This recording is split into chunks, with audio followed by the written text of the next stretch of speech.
참팟을 응원하는 가장 쉬운 방법 아시나요? 다운로드하기, 별점 주기, 댓글 달기, 구독하기. 기억하세요. 다운로드하기, 별점 주기, 댓글 달기, 구독하기. 아이고, 싱크대 총장님. 이번에 싱크대는 입학금 얼마나 거두실 거예요? 입학금이요? 뭐 대충 한 100만 원 받을까요? 세면대는요? 그래요 뭐. 입학금 어디에 쓰라는 법도 없는데 대충 받던 대로 받죠 뭐. 무슨 소리 하시는 거예요? 입학금은 당연히 새내기들이 입학하는 데에만 쓰여야죠. 어머, 누구세요? 우리는 청년 참여연대. 청년 참여연대는 작년 10월에 발족한 참여연대 부설 기관입니다. 청년 참여연대는 지난 1월 전국 34개 대학의 정보공개 청구를 통해 입학금의 산정 근거가 없다는 것을 확인했습니다. 앞으로 저희는 대학이 입학금 실비만을 받을 수 있도록 활동해 나가겠습니다. 청년들의 더 나은 내일을 위해 노력하겠습니다. 참여연대는 정부 지원금을 받지 않습니다. 청년 참여연대의 후원 회원이 되어주세요. 문의 02-723-4251로 지금 전화주세요. 02-723-4251 02-723-4251 띠링띠링.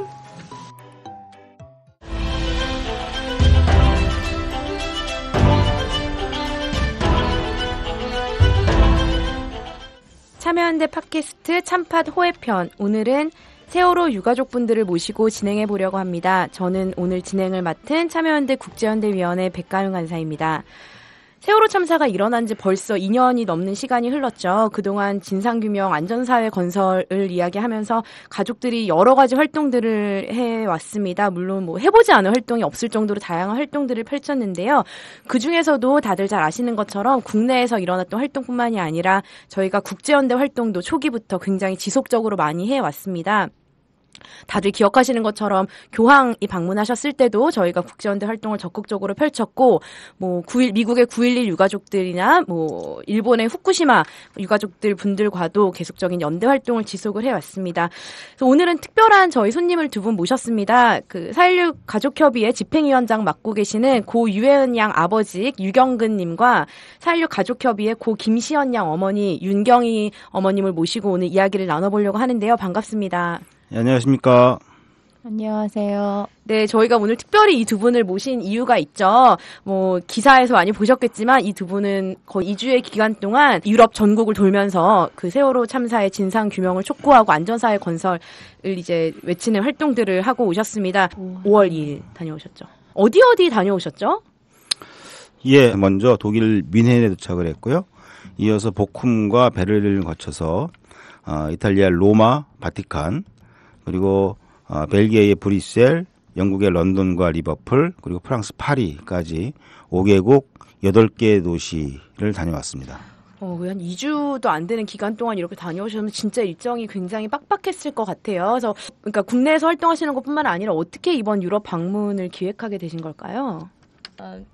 작년부터 이렇게 교민분들이 많이 초청을 해주셨는데 저희가 이렇게 일정상 같이 못 갔고 해외에서 많은 교민분들이 이렇게 같이 1주기 때보다도 2주기 때 훨씬 더 많은 해외 교민분들이 더 많은 활동을 하셨죠? 이주기 관련된. 이주기 관련 32개국에서 해외에서 많은 활동을 해주셔서 감사 인사도 드리고 그다음에 또 해외 교민분들하고 또 이렇게 더 많은 소통을 하고 그러기 위해서 그리고 또 유럽의 많이 재난 피해자분들도 만나고 그런 기회로 해서 다녀오게 됐습니다. 안 그래도 저도 기사 같은 거 봐도 이제 국내에서도 물론 열심히 활동하시는 분들이 많지만 해외에 계시는 교민분들이 정말 열심히 활동을 하고 계시더라고요. 그래서 저도 보면은 아직까지 릴레이 단식도 꾸준히 이어가시고 본인들이 사실 이제 활동가거나 이런 분들은 많이 없으시고 사실 그냥 해외에서 사시는 학생이라거나 가정주부를 하신다거나 아니면 그냥 일반 직장인분들도 많으신데 또 시간을 내서 세월호 참사 진상규명을 위한 집회 같은 것도 계속하시고 굉장히 여러모로 활동을 하고 계신 것 같습니다. 이전에도 다른 데에도 많이 갔다 오셨죠? 예, 작년에 서울에서 국제 대회도 한번 했었죠. 그쵸. 예, 그 전에 저희 가족들이 9.11 테러 피해자들 만나러 다녀온 적도 있고요. 물론 맞아요. 그때도 교민들과 함께 만나기 위해서 갔다가 만나기도 했었고요.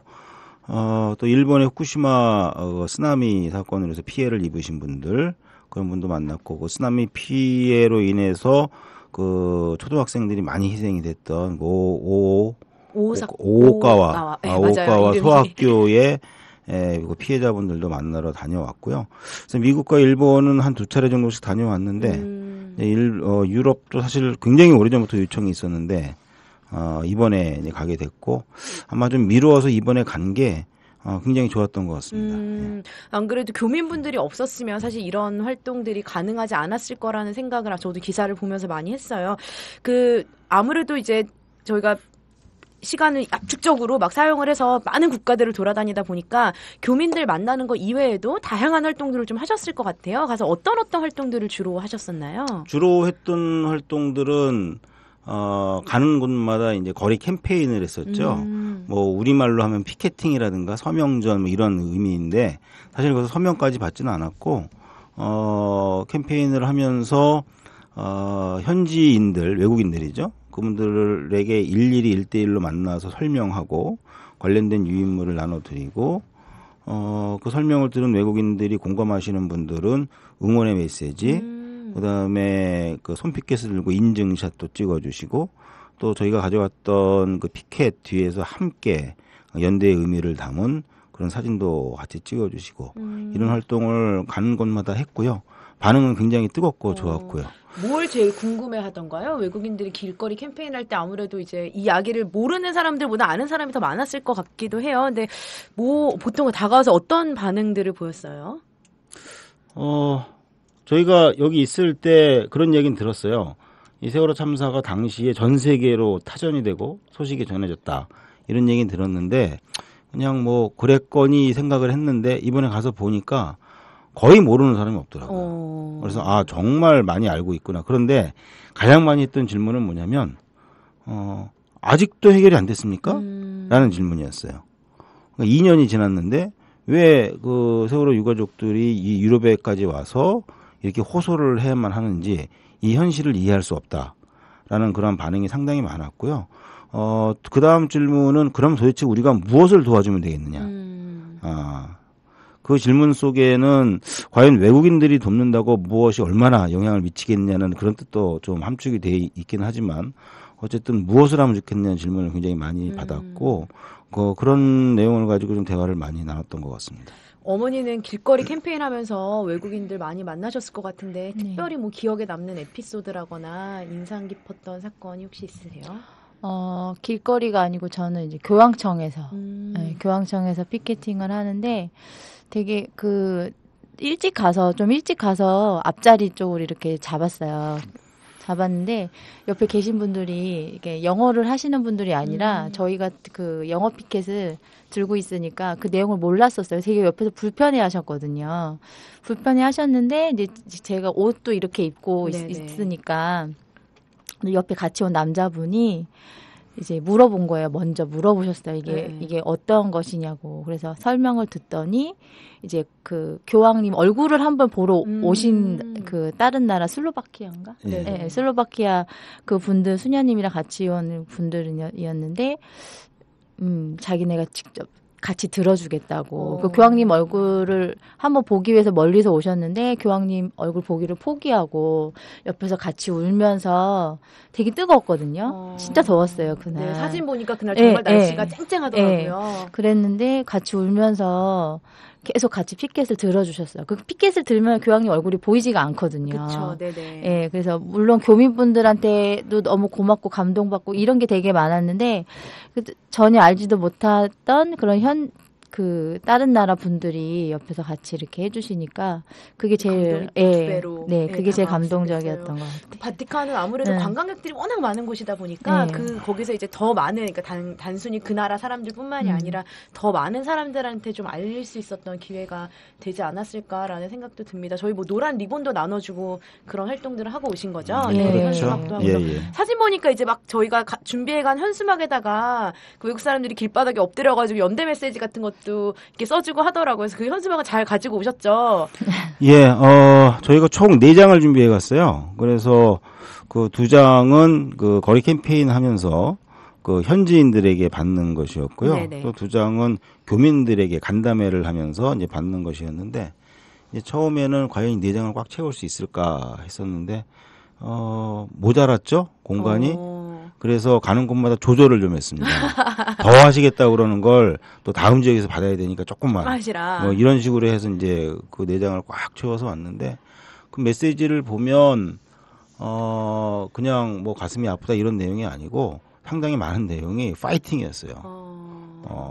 그리고, 평화라고, 피스라고 하는 단어를 굉장히 많이 적어주셨고, 그래서, 그 메시지를 보면서 느낀 점은 단순히 가족을 잃은 저 아시아 끄트머리에 있는 사람들이 와서 호소하는 거에 대한 어떤 동정심 뭐 이런 걸 표현하는 걸 넘어서서 같은 사람으로서 같이 공감해야 될 의무.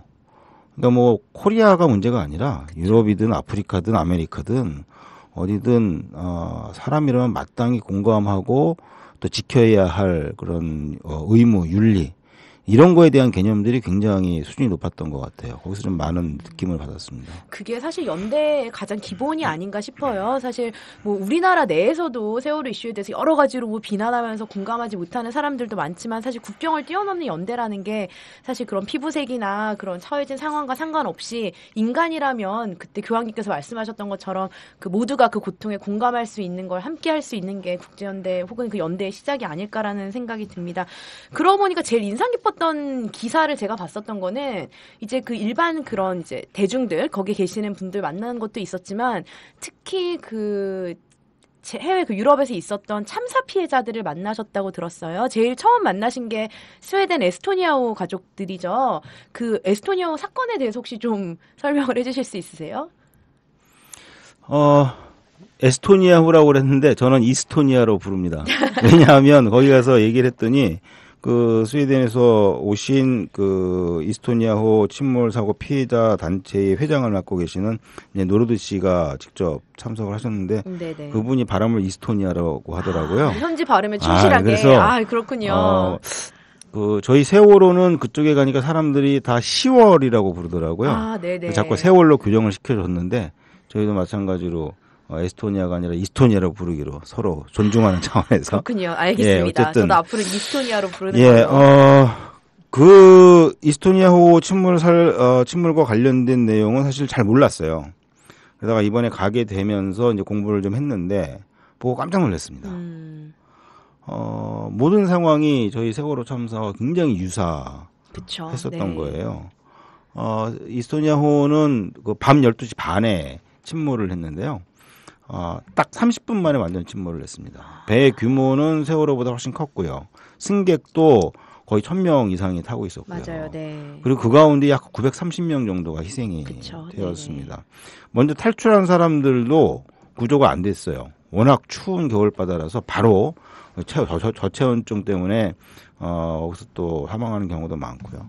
이제 문제는 침몰한 이후에 그 피해자들은 이제 스웨덴을 비롯한 관련된 정부 국가들을 믿었던 거죠. 그래서 설명을 들어보니까 그렇게 얘기하더라고요. 유럽 사람들은 그 자신들 나라 정부에 대한 신뢰도가 우리가 생각하는 것보다 훨씬 높더라고요.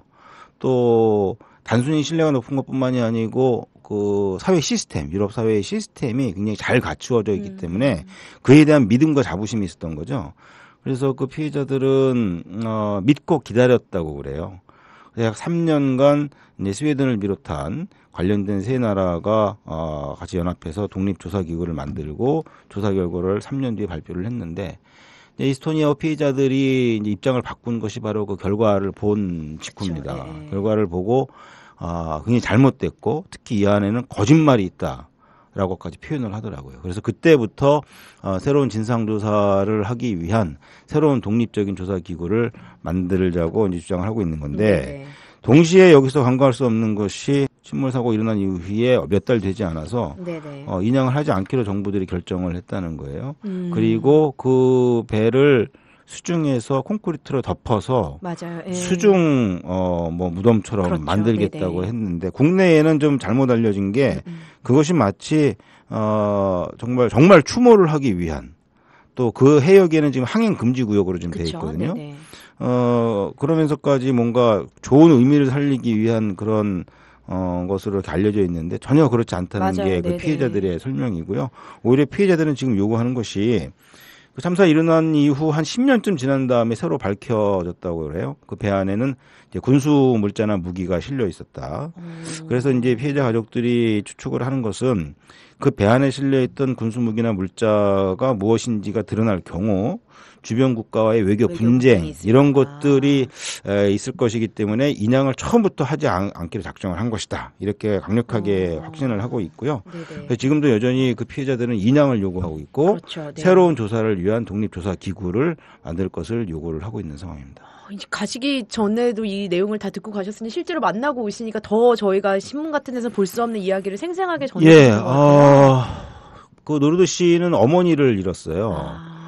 아, 그리고 벌써 시간이 굉장히 많이 흘렀죠. 그쵸. 그래서 22년이라는 그렇죠. 시간이 예, 예, 흘렀는데 예. 여전히 왜 자신의 어머니가 그렇게 희생당해야만 했는지에 대한 이유를 네. 반드시 알아내겠다고 하는 의지가 굉장히 강했고 네네. 그 눈빛에서 저희와 다름없는 그런 결혼한 의지를 또 읽을 수가 있었어요. 근데 사실 그런 눈빛으로, 그러니까 비록 말이 잘 통하지 않더라도 그런 것 때문에 이제 연대할 수 있는 그런 마음에서 마음으로 전해지는 게 있는 것 같아요. 그래서 저도 사실 에스토니아호를 한국에서 기사를 찾아봤을 때는 굉장히, 그러니까 저희가 북유럽을 왜 모델로 많이 보잖아요. 그래서 그런 의미에서 에스토니아호를 마치 스웨덴 정부가 정말 잘 이제 그 모든 진상조사도 하고, 저는 사실 이게 콘크리트가 이미 부어져서 그 위에 추모 공원이 만들어졌다고 알고 있었어요. 근데 이제 그쪽 독일판 기사를 교민분께서 번역해 주신 걸 보니까 전혀 그게 사실이 아니고, 네네. 예, 붙지 못하고 가족들이 반대해서, 왜냐면 859 정도 시체가 아직도 예, 배 안에 남아있기 때문에 시체가 유실되는 걸 막기 위해서 자갈만 부어서 일단 놓고 위에서 아무것도 지금 하지 못하고 있다고 들었거든요.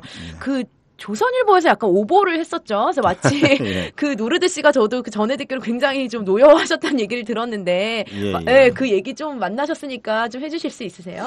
일단 그 조선일보 기사를 보면 그 노르드 씨 한 명이 인터뷰를 해서 기사를 쓴 것처럼 나와 있어요. 그쵸, 네네. 근데 이제 정황 파악을 해보니까 실제로 혼자 인터뷰한 게 아니고 2명이 같이 했다고 그래요.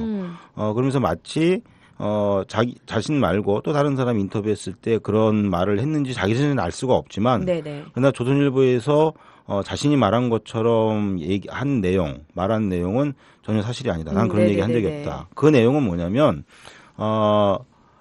우리는 정부를 믿고 기다렸다. 만일 우리가 처음부터 거리에 나가서 싸우고 주장을 했더라면 아마 그것은 사회적으로 큰 문제가 됐을 것이고 우리는 그런 걸 원하지 않기 때문에 이렇게 믿고 기다린 것이다. 이런 식의 인터뷰가 있었어요. 그쵸, 네네. 그 내용은 이제 타겟은 분명하죠. 그 기사가 나온 게 2014년 11월 달인데요. 그 당시 저희 가족들, 세월호 가족들이 이제 특별법 을 만들기 위해서 굉장히 많은 그 싸움들을 해왔는데, 이것에 대한 어떤 비판 그렇죠. 내지는 네. 지적을 하기 위한 의도로 그런 기사를 쓴 건데, 그런 기사가 나갔다는 것을 최근에 그 노르드 씨가 알고 나서는 굉장히 화를 많이 냈고요. 그렇다고 들었어요. 예. 그것을 내가 정확하게 정정하기 위해서라도 세월호 가족과 직접 만나서 기자들과 또 그런 내용을 밝히겠다. 뭐 그렇게 하기도 했죠. 그러니까 저도 그 원래는 노르드 씨가 일정이 너무 빡빡하셔가지고 못 오기로 돼 있으셨는데, 다른 분이 오시기로 돼 있었는데 그 기사의 이야기를 자세하게 전해 듣고 나서 이건 내가 직접 가서 가야겠다라고 생각하셔서 일정을 아예 바꾸셨다고 들었어요. 저희 그 에스토니아호 가족들한테 그 전에 저희가 출발하기 전에 세월호 가족분들이 연대의 메시지를 좀 적어서 전달을 했었죠. 네네. 받고 뭐라고 하시던가요?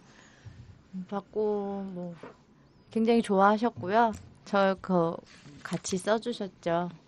저희가 이제 또 저희 가족들한테 보여드린다고 써달라고 저희도 한 장 준비를 해갔었거든요. 그쵸, 네네. 예, 거기다가 또 메시지도 남겨주시고.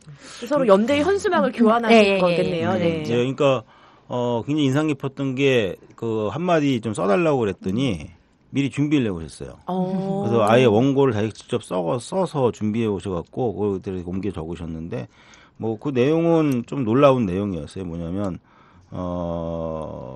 그 세월호 참사의 진실이 규명되길 바라고, 그러기 위해서 자신들이 도울 수 있는 일은 모두 다 돕겠다. 할 수 있는 것은 다 하겠다. 그래서 저희가 제안도 하기 전에 먼저 적극적으로 연대하겠다는 의지를 밝혀주셨고 그것을 기자간담회 할 때 기자들에게도 아주 강력하게 표현을 해주셔서 저희들이 오히려 숙제를 아는 것 같아요.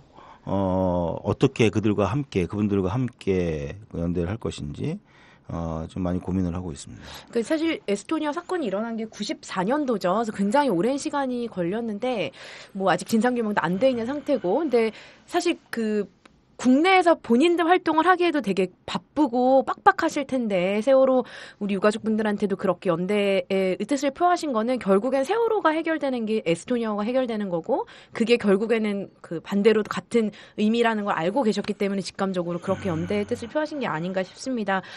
힐스버러도 다녀오셨다고 들었어요. 리버풀은 이제 우리한테는 비틀즈가 있는 곳으로 굉장히 잘 알려져 있는 곳인데 저도 이제 축구를 막 이렇게 팬처럼 보고 있지는 않아가지고 힐스버러 사건에 대해서 잘 알지 못했거든요. 근데 얼마 전에 힐스버러 참사에 대한 최종 영국에서 판결이 나서 세월호 이제 이야기가 나오면서 좀 많이 이야기가 회자가 됐었죠. 힐스버러 참사는 어떤 참사였나요?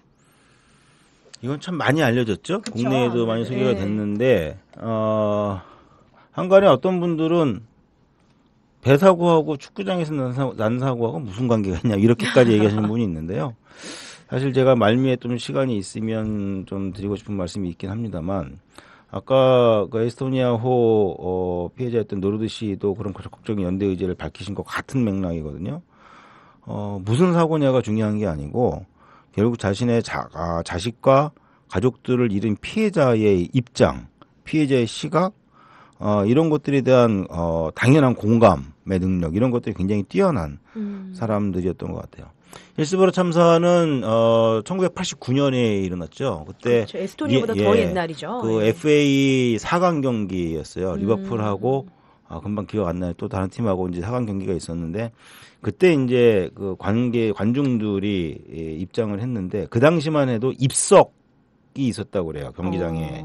그러니까 스탠드에 좌석이 없고 그냥 스탠드만 있는 거예요. 그쵸, 예, 예. 그래서 서서 들어가니까 뭐 인원수 제한도 없었겠죠. 그렇겠죠. 근데 예. 워낙 많은 사람들이 입장을 했는데 그걸 통제하지 않은 거죠. 근데 너무 많은 사람들이 들어가서 그만 나중에 압사 사고가 일어났어요. 그쵸, 예, 예. 그런데 이건 역시 우리 세월호 참사하고 굉장히 유사한 점이 사고 직후에 경찰이 발표한 내용은 술주정뱅이들, 불량 청소년들, 질서를 지키지 않은 훌리건들 이런 사람들의 난동 때문에 사고가 난 것이라고. 그래서 희생자들을 그런 부리로 치부하고 폄훼를 해버렸죠. 네. 졸지에 가족을 잃은 그 부모들이나 가족들은 거기서 희생당한 자신의 자녀와 가족들이 그냥 훌리건이 돼버린 거예요. 그리고 그런 내용을 언론들이 여과 없이 받아서 보도를 했습니다. 그 중에 대표적인 게 이제 더 선이라고 하는 그 유명한 신문이 있는데 앞장서서 그런 보도를 했죠. 마치 우리나라의 모 방송국이나 신문사들이 그랬던 것처럼. 그렇죠. 예, 예. 이제 그 이후에 20년이 넘는 시간 동안 이제 그 유가족들이 싸워왔어요. 몇 차례 그 조사도 있었고 발표도 있었고 재판도 있었고 재판도 다 끝났죠. 그런데 최근에 저희가 유럽 방문하기 단 며칠 전에 그렇죠. 네네. 영국 법원에서 이제 최종 판결을 내렸을 때 판결 내용은 그 관중들의 잘못이 아니고 국가와 경찰이 잘못 대응해서 사망을 한 것이다라고 판결을 내려버렸어요. 그러면서 기존에 했던 재판의 결과를 다 무시한다고 하는 그런 결정까지 다시 내렸던 거죠. 부럽기도 하고 그러네요, 예. 정말. 근데 재밌는 건 그분들을 만났을 때 그 힐스버러 참사 피해자들은 저희들을 부러워하더라고요. 뭐 때문에 그렇게 부러워하시나요? 저희는 그런 법원을 통한 어떤 진상 규명 또는 네. 이런 것들 명예 회복 이런 것들이 돼서 참 좋겠다 부럽다 그랬더니 그분들이 왜 우리를 부러워하냐면 그래도 당신들은 기소하지 않았느냐. 우리는 이제 선원들과 P1 3정 김경일 정장을 기소하고 재판까지 했죠. 형도 확정해 놨고요. 네네. 자신들은 아직 단 한 명도 기소를 하지 못했다는 거예요. 그래서 저는 그렇게 생각했어요. 법원에서 그렇게 판결을 내렸으니 거긴 다 끝났구나 이제는. 네네. 이제 이분들은 어떻게 뭐라 그럴까? 뭐 일상으로 돌아간다? 뭐 이런 참 부럽다. 네네. 뭐 이런 생각을 가지고 갔던 건데 그분들이 하는 얘기는 전혀 다른 얘기였어요. 평결은 그렇게 나고 명예회복은 했는데 싸움은 이제부터 시작이다. 우리는 그 법적인 책임을 져야 할 사람들 기소해야 된다. 네네. 그 준비를 하고 있더라고요. 그러면서 이미 몇 사람들을 기소한 세월호 참사의 유가족들의 어떤 싸움이나 노력을 굉장히 부러워하고 우리도 빨리 기소해야 하는데 이런 거죠. 그래서 왜 기소해야 되느냐, 왜 처벌해야 되느냐라는 질문에 그것은 정의를 세우는 일이기 때문이다. 앞으로 우리는 더 큰 정의를 세우기 위해서 새로운 싸움을 시작한다. 이런 선언들을 하시더라고요. 그래서 이런 부분을 우리가 서로 주고받으면서 서로 많은 도움들을 줄 수 있을 것 같아요. 서로의 그런 전략 같은 것도 좀 공유해 볼 수 있을 것 같아요. 그러니까 어떻게 이 싸움을 했었는지, 뭐 법원에서 어떤 논리와 근거를 가지고 그렇게 대응했었는지 같은 거 좀 나눠볼 수 있을 것 같다는 생각이 듭니다. 저도 사실 가시기 전에 저희가 힐스버러 쪽이랑 연락을 계속하면서 만나자는 요청을 몇 번 드렸었는데 그쪽에서 이제 그때 당시는 재판을 좀 앞두고 있어가지고 공정성에 문제가 생길까봐 만나는 게 조금 부담스럽다라고 답을 주셨었지만 다행히 이제 며칠 전에 판결이 나는 바람에 저희가 이제 다 가서 만나는 자리를 가졌고 가기 전에 사실 저희도 굉장히 부러워했죠. 그래서 막 정말 좋겠다. 우리도 이렇게 힐스버러처럼 빨리 국가의 그런가 이런 책임을 인정했으면 좋겠다고 했는데 또 실제로 들어보니 그 이후에 더 나아갈 일이 정말 멀다라는 생각이 좀 드네요. 근데 그렇게 얘기했을 때 제가 분명히 또 답은 했어요. 뭐 기소를 한 건 맞는데 지금 현재 기소가 된 내용은 꼬리 자르기고 정말 중요한 책임자들이 책임을 회피하기 위한 수단이다. 우리는 더 기소할 것이다. 라는 것을 분명히 하기도 했죠. 그 리버풀 가셨을 때 추모 공간도 좀 방문하시고 실제로 이제 피해자 가족들도 만나신 걸로 알고 있는데 만나서 어떤 얘기를 좀 나누셨었나요? 아까 아버님이 말씀하셨던 그런 얘기도 나누고 저희가 만났던 분은 이제 아버님 한 분, 어머님 한 분 만났는데요. 아버님은 친구들과 함께 아들이 이제 19살 아들이 갔다가 변을 당한 거고 어머님은 딸 둘이랑 같이 갔다가 어머님만 생존하시고 딸 둘을 잃은 어머님이셨거든요. 그래서 이제 솔직히 무슨 말을 하는지 몰랐는데도 딱 만나자마자 아버님의 그 눈을 보는 순간 그 슬픔이 너무나 다가오는 거예요. 27년이 지났음에도 그 부모님들의 그 눈에서 그럼에도 그 손 꼭 잡아주시고 힘내라고 해주시고 그래서 솔직히 거기에 그 추모 공간에 가기 전까지는 어떤 사람들이 많이 희생당했고 뭐 이런 걸 잘 몰랐는데 가서 보니까 뭐 3분의 2가 다 10대 청소년들 축구 보러 갔던 그런 아이들이더라고요. 그래서 저희랑 같은 부모님들이 많이 남아서 이렇게 싸우고 계셨고 나중에 얘기를 다 끝내고 나서 한 분이 오셨는데 그 판결이 났을 때 기분이 어땠냐고 물어보니까 이제 그분이 다시 그때로 돌아간 것 같다고. 그때처럼 그때처럼 다시 힘들다고 얘기를 하시더라고요. 그 정말 아까 저는 뭐 이스토니아 맞나요? 이스토니아 가족들 만났을 때도 그렇고 그 힐스버러 유가족들 만났을 때도 그렇고 아까 우리 계속 얘기했었던 것처럼 정말 이제 그 유가족들이 느낄 수 있는 그 감정 그리고 그 연대의 마음 같은 경우는 정말 말로 표현하지 않아도 다 연결이 되어 있는 것 같다는 생각을 다시 한번 좀 하게 되는 것 같습니다. 파리도 가셨죠? 파리 마지막 일정으로 파리를 가셨다고 들었는데 원래 사실 저희가 계속 컨택을 하려고 했었던 SOS 카타스트로프라는 단체가 있었어요. 이제 사실 좀 이제 시간을 되돌아보면 2014년도쯤에 사실 SOS 카타스트로프 쪽에서 저희한테 먼저 연락이 왔어요. 그래서 세월호 국제팀 쪽에 연락이 와서 우리는 유럽의 그런 이제 그 재난 피해자들을 같이 연대 활동을 하는 단체인데 세월호 이야기를 들었다. 어떻게 하면 우리가 연대할 수 있겠냐라는 식으로 메일을 먼저 보내주셨었는데 저희가 그때 당시에 경황이 없어서 답을 못했다가 이번에 저희가 다시 만나려고 연락을 했었죠. 근데 이 단체가 없어진 거예요. 벨기에에 있는 지사가. 저희가 계속 연락을 했는데 연락도 안 되고 이메일에 답도 없고. 근데 정말 저희가 운이 좋게도 파리에 갔을 때 그 파리 지부가 연락이 돼서 SOS 카타스트로프 단체와 파리 테러 피해자분들을 만나셨다고 들었어요. 그 만남에 대해서 좀 얘기를 좀 해주시면 좋을 것 같아요. 파리 테러 같은 경우는 뭐 몇몇 분들은 아유 그거 어떻게 진짜 세월호랑 비교하냐 다른 이슈 아니냐라고도 얘기하시고 근데 이제 어떻던가요? 실제로 만나서 어떤 이야기를 나누셨어요? 사실 그 파리에 가서 이제 만났던 그분들과 나눴던 이야기가 참 중요한 얘기고요. 네네. 저희가 유럽을 방문한 목적을 가장 잘 드러냈던 그러한 자리였던 것 같아요. 네. 지금 말씀하셨던 뭐 SOS도 있고, 파리 테러 피해자 단체도 있었고요.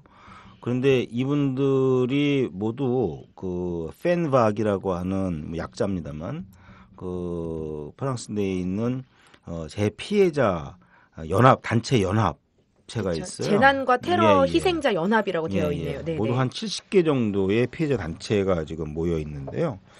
이제 거기서 사무총장을 맡고 있는 이제 스테판이라고 하는 분이 이 SOS도 같이 맡아서 일을 하고 있어요. 그래서 그 자리에는 펜박과 SOS를 같이 맡고 있는 스테판하고 파리 테러 피해자 생존자죠 한 분하고 그다음에 그 일들을 대리하는 변호사하고 세 분이 나오셨는데 저희도 같은 고민을 했습니다. 파리 테러 피해자하고 세월호 피해자가 같이 만난다는 게 과연 무슨 의미일까? 네네. 또 이것이 다른 사람들에게는 어떻게 비춰질까 고민을 많이 했었는데 사실 제가 갔을 때는 그런 생각을 했었어요. 막연하게나마 일단 피해를 당한 당사자 입장에서 보니까 내 가족이 또는 내 자식이 희생당한 이 사고가 무슨 사고냐, 어떤 성격의 사고냐, 이게 무슨 배경이 있는 사고냐가 중요하지 않더라는 거예요. 중요한 건 내가 자식을 잃었다는 거거든요. 네. 정말 중요한 건 내가 가족을 잃고 고통을 받고 있다는 거거든요. 그것이 테러의 피해자든 아니면 뭐 산사태의 피해자든 태풍의 피해자든 세월호의 피해자든 관계없이 그래서 그분들을 만날 때 과연 내가 이분들한테 무슨 설명을 어떻게 해야 그래야 우리가 여기를 왜 왔는지를 설명을 할 수 있을까. 근데 그 걱정이 기우였죠. 앉자마자 그분들이 하는 얘기는 당신들이 여기 왜 왔는지 우린 너무나 잘 안다. 잘 왔다. 라는 거였어요. 저와 똑같은 생각을 하고 있었고 오히려 저보다 또 한 발짝 나간 생각을 하고 있었던 거예요. 그분들이 생각하는 건 이거예요. 이 펜박이라고 단체를 잠깐 소개를 해야 되는데 70개의 그 피해자 단체들이 모여 있다고 그랬죠. 그 단체의 목적은 딱 하나입니다.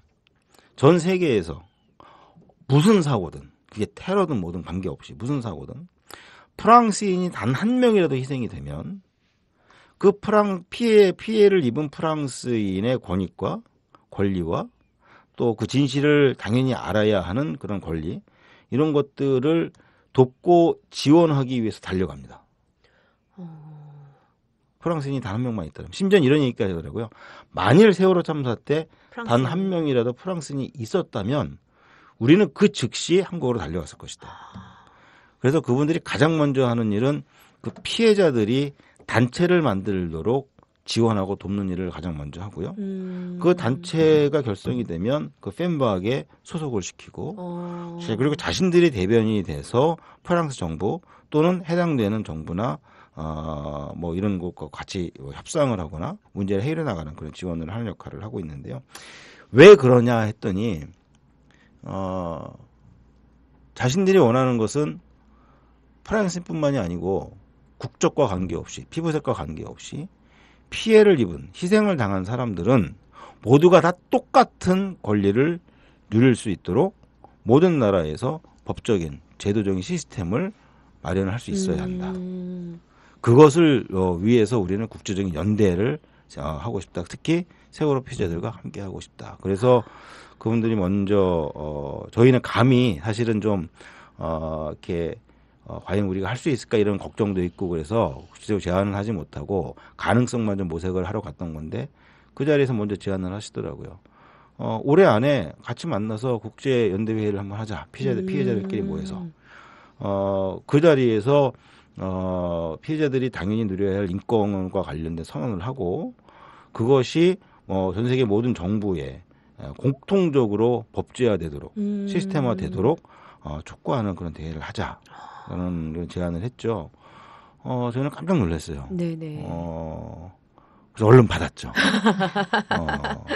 왜냐하면 이게 단순히 이 세월호 참사의 진실 규명을 하기 위해서 어떤 국제적인 여론을 끌어들여서 뭔가 힘을 얻겠다 이런 차원이 아니고요. 그렇죠. 네네.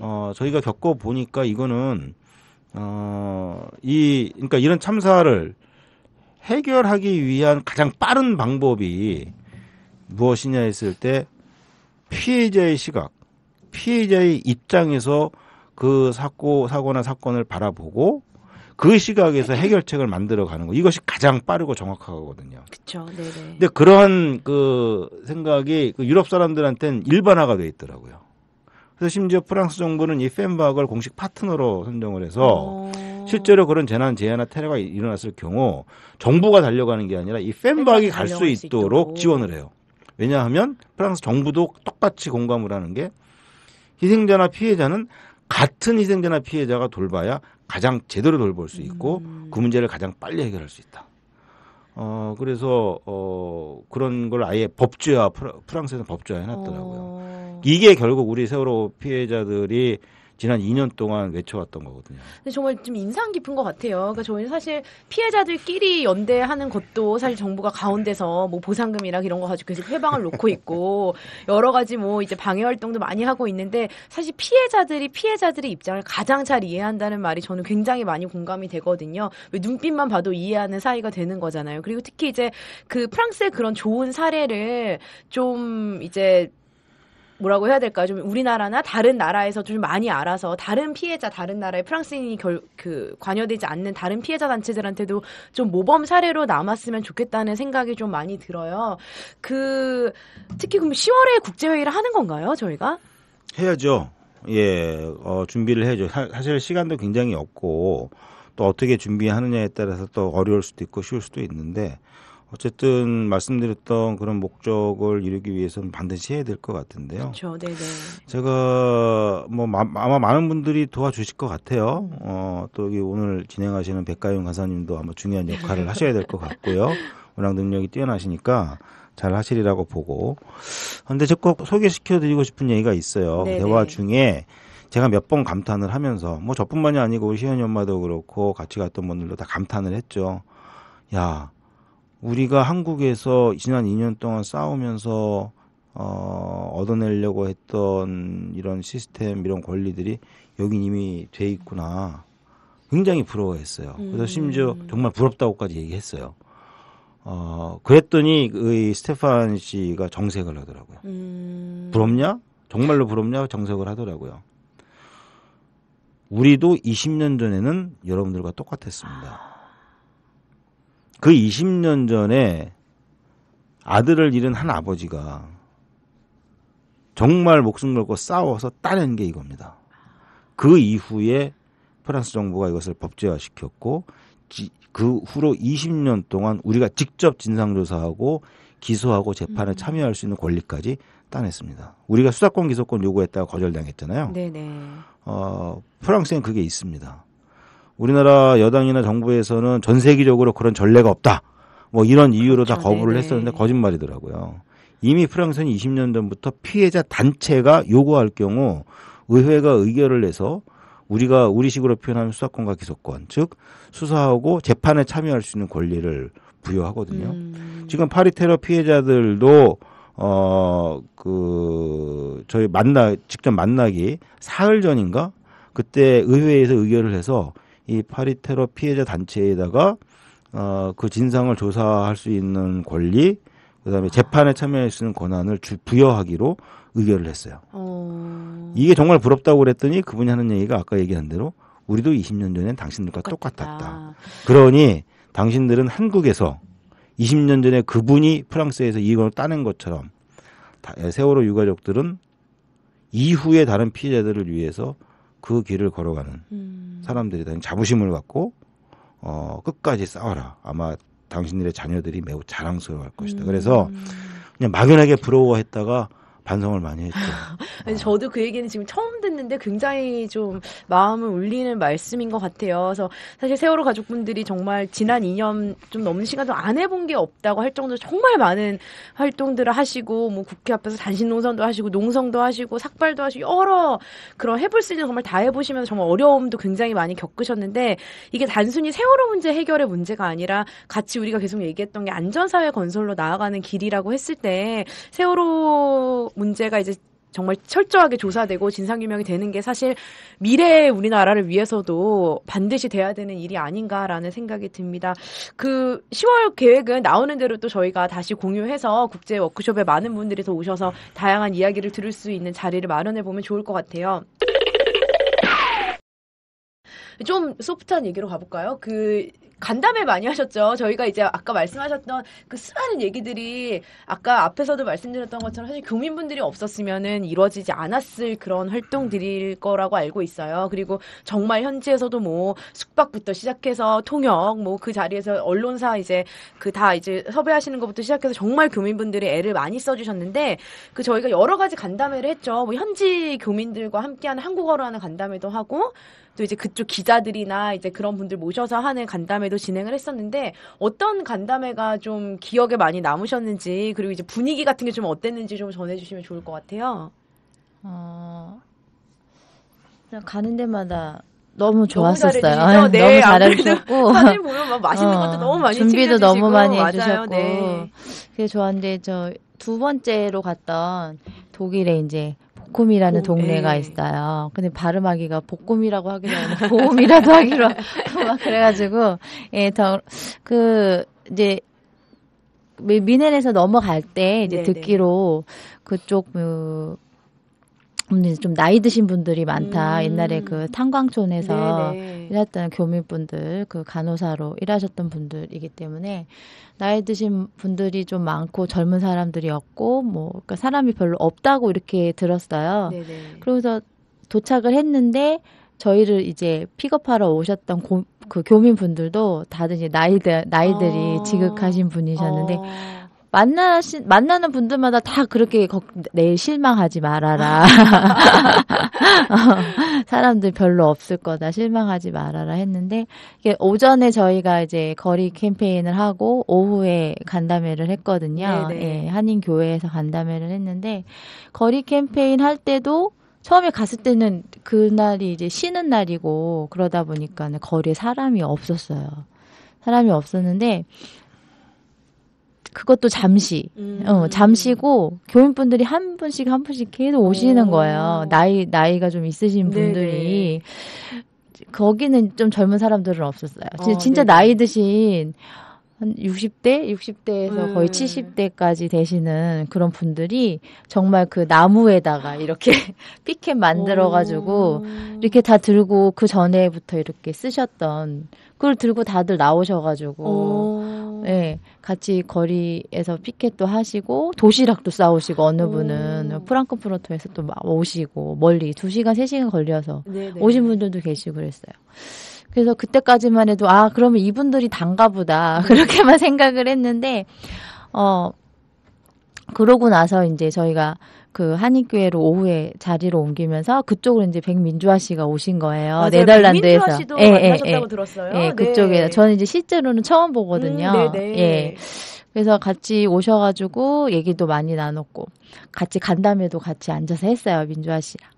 근데 간담회를 딱 갔는데 처음에는 그 전에 이제 그 독일 분이랑 얘기를 할 때 한국에서 얘기를 하기 전에 되게 엄숙하고 그런 분위기로 교회에서 할 건데 혹시 종교가 어떻게 되느냐고 걱정을 걱정을 되게 많이 하셨어요. 네네. 그래서 정말 그런 분위기인가 보다. 완전 종교적으로 이렇게 할 건가 보다 했는데 전혀 그렇지 않았어요. 그리고 그 나이 드신 분들만 계시다고 했는데 거의 막 한 150분 그 정도 150명 진짜 많이 왔네. 그 작은 도시에. 네, 그 주최하셨던 분들도 다 놀라셨고 그 주위에 그 대학생 아이들도 막 오고 멀리에 대학교 다니고 있는 저희 그 한국 그 학생들 유학한 학생들도 오고 그래서 150명 정도. 또 교민들이 다 음식을 한 가지씩 다 만들어서 갖고 오셔가지고 예, 나눔하고 그러면서 이제 간담회를 했거든요. 네네.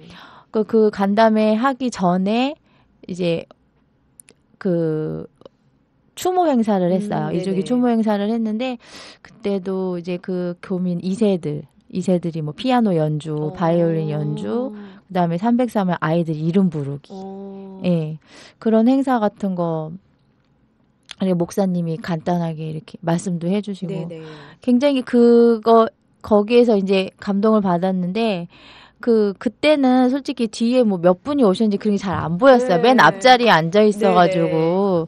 그런데 간담회를 자리로 옮겨가지고 이제 간담회를 시작을 했는데 정말 많은 분들이 오셨고 앉을 자리가 없는 거예요.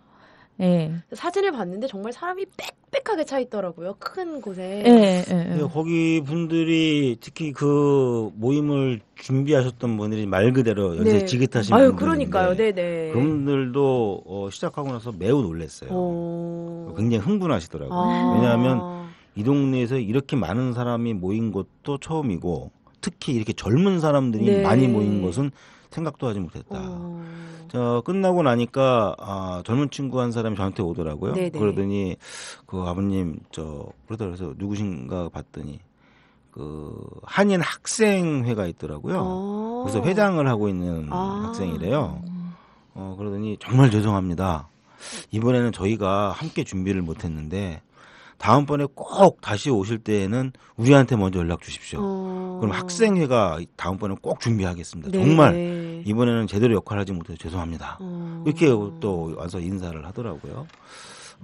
참 그때 시연이 엄마 얘기하신 대로 복음에서 뜻하지 않은 굉장히 큰 힘을 얻었던 것 같아요. 저희도 사실 복음 이렇게 아까 말씀하셨던 것처럼 이제 사실 한국에는 잘 알려져 있는 도시가 아니잖아요. 그래서 저도 사실 이게 어디 있는 도시지? 막 미네에서도 굉장히 멀고 막 이렇게 생각했는데 그 간담회 사진 같은 걸 보면 정말 그 감동이 밀려오는 게 현장에 계신 분들은 아마 더 그런 큰 감동을 느끼지 않으셨을까라는 생각이 듭니다. 사실 간담회 할 때도 저희 이제 가신다는 이야기 듣고 나서 유럽 교민들 사이에 이제 세월 유가족들이 오신다더라라는 얘기가 도니까 그렇게 각지에서 꼭 이제 오셨으면 좋겠다는 그 얘기를 여러 군데서 하셨다고 들었어요. 그래서 그만큼 이제 실제로 외국에 계시면서 이제 아무래도 한국에 안 계시다 보니까 직접적으로 본인들이 할 수 있는 일이 많이 없다라는 거에 대해서 굉장히 많이 안타까워하시고 오셨을 때 그래서 더 그 이슈를 알리기 위해서 많이 이제 활동을 하셨던 것 같습니다. 현지 언론 인터뷰도 되게 많이 하셨죠. 저희가 뭐 이름만 들어왔던 BBC 라디오 방송국에도 실제로 가셔가지고 인터뷰도 하시고, 뭐 독일 현지 언론이랑도 인터뷰도 하시고, 뭐 많은 이제 그 언론들과는 인터뷰도 하셨을 것 같은데, 제가 BBC 라디오 방송 하실 때는 심지어 그 방에 있던 사람들도 굉장히 많이 울었다고 들었어요. 예, 어떤 내용을 주로 이야기하셨었나요? 아마 시은이 엄마가 얘기할 때 울었나요? 진행하시던 분이? 굉장히 제가 알기로는 굉장히 유명한 분이라고 그러는데 뭐 저는 처음 본 분이긴 합니다만 굉장히 예쁘시던데. 그러니까 그런 것 같아요. 가서 느낀 거는 그 진행하던 그분뿐만이 아니고 만났던 현지인들 캠페인 할 때 간담회 할 때 만났던 현지인들 가운데 굉장히 그 눈물을 흘리거나 눈시울을 적신 분들이 생각보다 많았어요.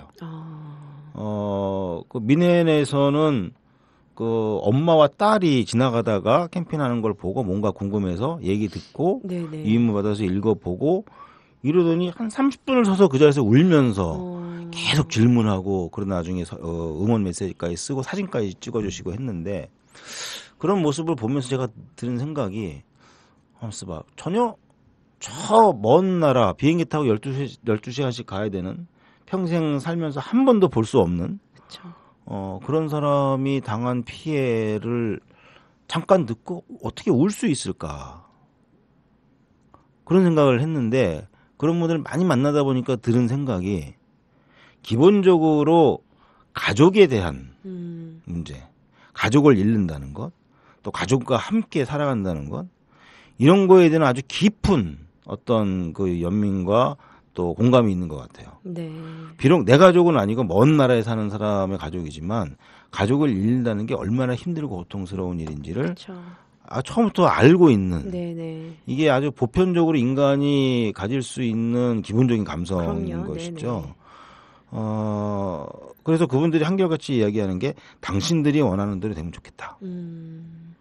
세월호 피해자들이 바라는 대로 정말 되면 좋겠다. 이런 얘기를 많이 해주셨고 그렇게 또 메모도 많이 해주셨고요. 결국 아까도 얘기했듯이 피해자, 희생자의 입장과 시각에서 이 사건을 바라보는 그런 공감 능력. 네네. 이거 정말 뛰어나다는 것을 많이 느꼈어요. 그래서 아마 특히 BBC 녹음할 때도 가족과 관련된 이야기, 우리 아이들과 관련된 네. 이야기를 할 때 좀 많이 눈물을 흘리셨던 것 같아요. 네.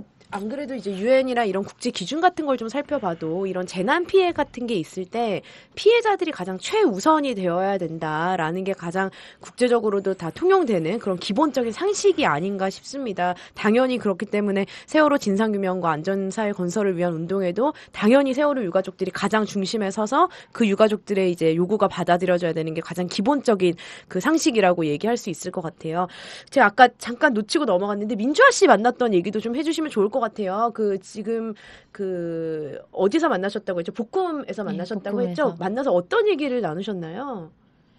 그렇게 막 진지하게 얘기를 많이 하거나 그럴 시간은 없었어요. 네네. 예. 같이 이렇게 여러분들하고 같이 있다 보니까 그래서 그러고 나서 그 다음 주에 이제 한국에 나온다는 그런 그런 얘기만 듣고 같이 이제 아버님 얘기를 여쭤봤죠 처음에. 아버님 상태나 이런 거를. 그래서 그런 거는 뭐 사서로운. 그러니까 그런 거예요. 아까 파리에서 만났던 펜박에서 나오신 분, 파리 테러 피해자 만나분들, 히스보로, 이스토니아 피해자들 똑같아요. 네. 민주아 씨도. 맞아요. 같은 네네. 피해자고 같이 가족을 잃거나 또는 가족이 사경을 헤매고 있는 이런 상황이죠. 사실은 서로 말이 필요 없어요. 보면 그냥 알거든요. 마치 우리 엄마들이 작년 2015년 5월 17일 날 광주에 내려가서 5월 어머니들을 만났을 때 그 어머니들이 저희 엄마들을 붙잡고 꼭 껴안아주면서 한 이야기는 딱 한마디밖에 없거든요. 5글자 딱 한마디. 안다. 다 안다. 그러면서 그냥 꼭 붙잡고 토닥토닥 해주셨어요. 더 이상 말이 필요 없는 거거든요.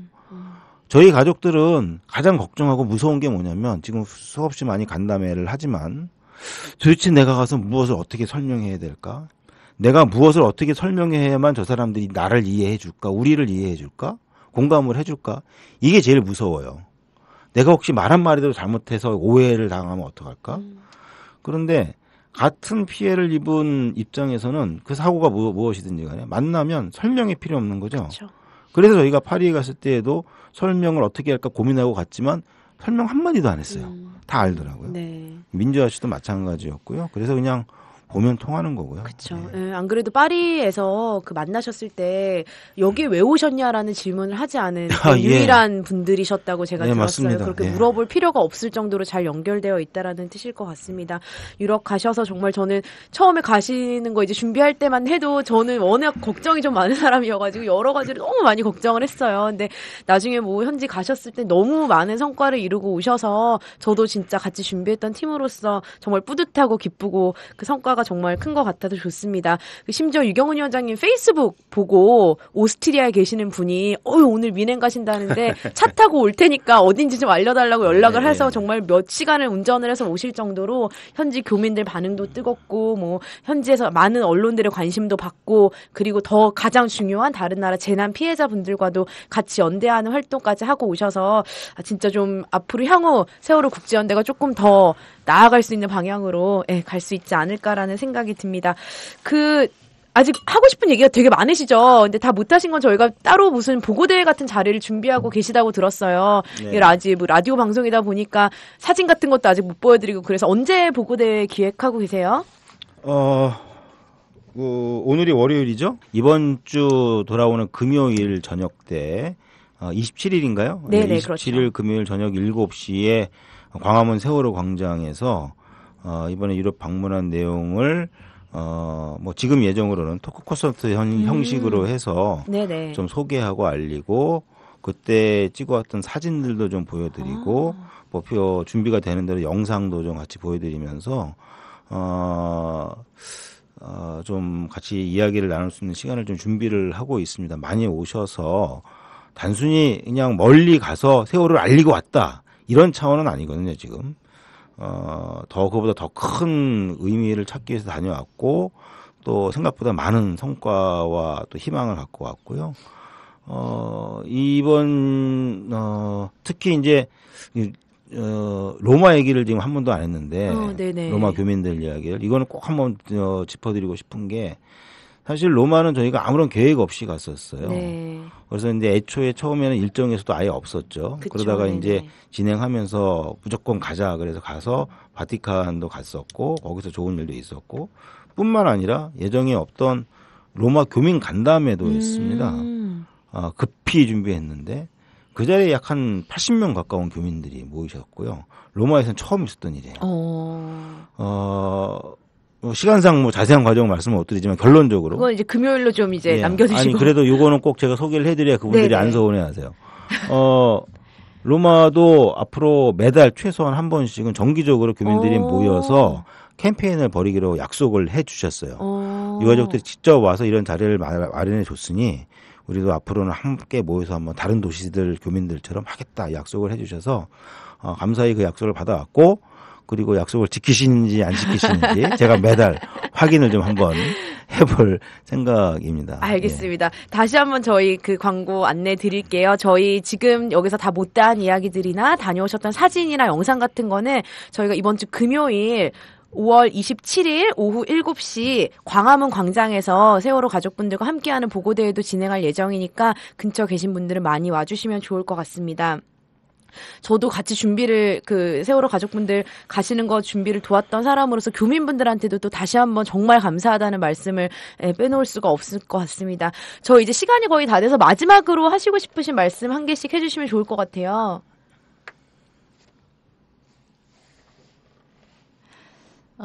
아버님이 아까 로마 말씀해 주셨는데 그 로마에는 간담회가 전혀 기획되지 않다가 갑자기 이렇게 만들어서 한 거잖아요. 근데 네. 거기에서 나왔던 질문들이 그 분들이 전혀 모르고 있지 않고 너무나 자세히 알고 계신 거예요. 그래서 그런 걸 보고 또 파리에서도 유가족들이 이렇게 오신다고 교민이 딱 올리니까 이제 전혀 이런 활동이나 이런 전혀 하지 않으셨던 그런 교민분들이 파리에서 오래 사셨던 거기서 뭐 식당을 하거나 이랬었던 분들이 꼭 우리 식당에서 근데 그분들이 나와서 인사를 하거나 그런 적도 한 번도 없어요. 그냥 조용히. 그냥 우리가 간다니까 이제 식사를 대접하고 싶었던 거예요. 그런 따뜻함? 숨어있는 마음을 많이 느끼고 왔어요. 여러 군데를 가면서. 예, 정말 큰 힘이 됐고, 그런 것들을 지금 빨리 우리 가족들한테 아직 저희들이 이제 일요일이 거의 저희 가족회의 하는 날이라, 그날 저희가 이제 가족들한테, 저희가 받아온 힘, 교민분들한테, 그 현지인들한테 받아온 그런 그런 희망 메시지 같은 거를 가족들한테 같이 공유하고 하면서 이제 앞으로 더 열심히 해야죠. 네, 감사합니다. 아버지 혹시 마지막으로 하시고 싶은 할 말 말씀? 많죠. 저희가 그 유럽의 재난 피해자, 테러 피해자들을 만나면서 현지 언론인이 물었던 질문에 제가 이렇게 답을 한 적이 있어요. 우리 세월호 가족들이 현재 가고 있는 길, 그것이 참 옳은 길이었다는 확신이 든다. 앞으로 우리가 가야 할 길은 정말 옳은 길이라는 확신이 든다. 이런 얘기를 했는데요. 이번 유럽 방문에서 제가 사실 전혀 예상치 못했던 깜짝 놀라운 장면들이 몇 번 있었는데 그것은 뭐 어떻게 들으실지 모르겠습니다만 현지의 한인회에서 많은 도움을 주셨어요. 특히 이 로마에 갔을 때에는 로마의 그 한인 회장님께서도 식사 자리에서 함께 해주셨고 전체 유럽 총 한인 연합회 회장님이 얼마 전에 새로 이제 선출이 되셨는데 그분이 간담회를 처음부터 끝까지 같이 참여를 해주셨고 좋은 말씀도 해주셨고요.